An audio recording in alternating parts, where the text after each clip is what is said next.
Okay, back to Garnet. We've already established that her two palm placements carry their own distinct symbolism, one rooted in raw physical strength, the other in foresight and clairvoyance. But when you bring them together, that's when the real meaning shines through. It's not just about strength or vision anymore. It's about duality, balance, unity, connection, codependence. She's the embodiment of harmony between opposites, a living yin-yang, a balanced being born from contrast. This duality is what makes Garnet so fascinating. She's strong but gentle, impulsive yet deeply thoughtful, a gallant warrior who still believes in peace. Every part of her contradicts the other, and yet she works. And it goes beyond the symbolism of her gem placement. Garnet is a fusion of polar opposites in every sense of the word. A union between a low-ranking ruby guard and a high-status sapphire aristocrat. Fire and ice. Passion and precision. Two extremes that shouldn't even speak in the old gem hierarchy, let alone love each other. Yet here they are, fused together, day in and day out.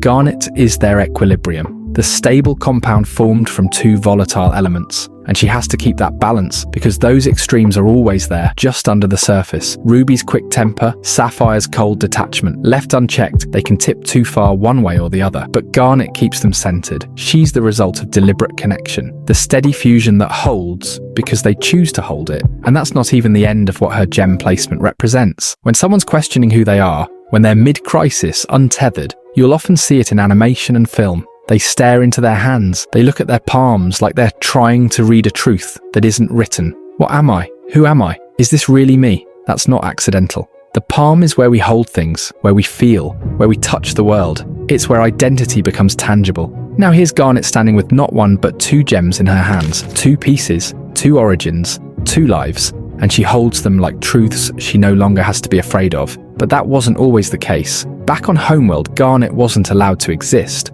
Ruby and Sapphire weren't supposed to be together, much less stay together. So in the early stages, she was a question, a walking contradiction. Fusion between different types of gems, that was heresy. An offense, an accident at best. And Garnet felt that. She didn't come into being proud and centered.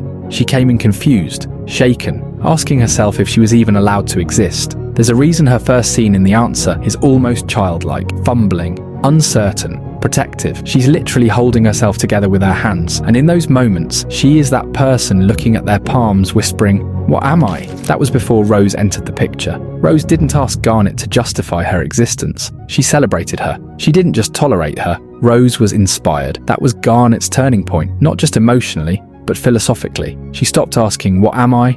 and started saying, "I am." She canonically stopped asking questions in general.